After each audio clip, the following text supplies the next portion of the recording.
眠れ、我が娘と共に。Re:Zero was one of the most popular anime in 2016, being the second most popular only next to My Hero Academia. When the term isekai is brought up, Re:Zero is the first anime that comes to mind to many. It is also known for one of the most infamous intra-anime waifu wars known to mankind. Grown men have fought over the honor of Emiria and Rem for over 4 years now, with no end in sight. At the center of Re:Zero, though, is the struggle of one young man, Subaru, to fight for what he thinks is right. In Re:Zero, Subaru Natsuki is summoned to the kingdom of Lungchia, with nothing more than his tracksuit, a bag of chips, and his flip phone. It is unknown why or how he was summoned to this world. All Subaru knows is that he has the power to return by death. Anytime he is killed, he is returned to a checkpoint in time, seemingly arbitrarily set. Other than that, he has no other spectacular powers and isn't overpowered in any way. He makes up his reason for being in this new world when he meets Emilia.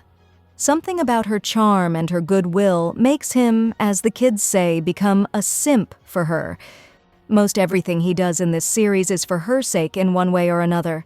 His affection for her borders on unhealthy, but for all intents and purposes, he really is the only one that can save her. Her appearance resembling the most feared and hated figure in this universe, along with her being an elf, a marginalized group in this universe, only furthers his savior complex for her. She has never asked for any of his help, but accepts it anyway as long as it doesn't interfere with her plans. While we're here, I have to talk about Subaru's personality. While he probably thinks he has a big personality, in reality, it's more like a fly that won't get out of your face. His over-familiarity pisses me off especially. I can't dislike him, though. Maybe his whole act is him knowing that he's in a fantasy setting. Either way, he's more than likely to rub you the wrong way at least once. Onwards to the story. For an anime fantasy setting, Re:Zero's story is pretty decent. The anime is divided into 3 arcs, each one being longer than the other. Due to Subaru's return by death ability, each arc is longer than you would expect. I haven't done the math, but around half, if not more, of the anime is nullified due to it being in a universe where Subaru ended up dying. As Subaru goes back in time several times every arc, it's like if Marty McFly died several times trying to fix his parents' future and was sent back to the moment he arrived in 1955 every time he did. While it is exhausting to have to see Subaru have to redo things multiple times, Re:Zero does create a mood of dread and uneasiness around him being potentially killed and having to do it all over again. The scale of Re:Zero is so grand that with a full 2-core season, you still feel like the story has barely begun. Some of this is due to the whole return by death thing, repeating storylines, but most of it is due to how everything seems to happen at once.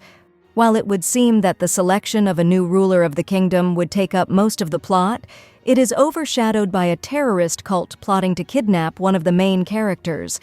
Some characters still feel relatively unknown, even after a full season of seeing them. The scale of this series too big for what it is, but I'll have to watch the second season to confirm that. The worst thing about Re:Zero isn't even at the fault of the anime. Sure, Subaru's outbursts of madness are unhinged and infuriating. You really can't go anywhere, Re:Zero related, without seeing an Emilia versus Rem spat. I don't even think that most of the people that get involved in those arguments constantly like the series. The main difference between the two of them is that Rem is more loyal, while Emiria strives Subaru to be better. That is my own impression anyway. You'll have to watch the anime to come up with your own conclusion. In the end, Re:Zero stands out by not making its hero overpowered. Instead, it's all about Subaru's struggle to do what's right, no matter how many times he has to die trying.